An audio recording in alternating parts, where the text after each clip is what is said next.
5 finalisti dei 400 stile maschili: Mattia Zuin, Alessio Gerardin, Giovanni Coan, Manuel Frigo, Matteo Marcat, Davide Bizzotto, Leonardo Favretti e Lorenzo Rodella, che si inserisce in ultima posizione utile con 4, 3 e 55. Gavi Scattamburgo e Federico Mestroni sono le due riserve.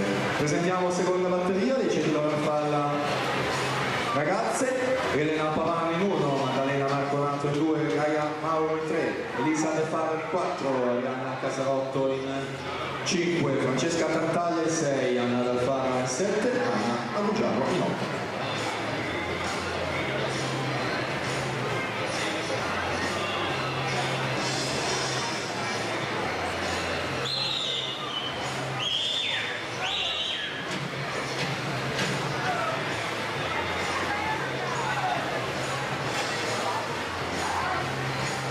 Agnese Schiavone, 14,09, si aggiudica la prima batteria.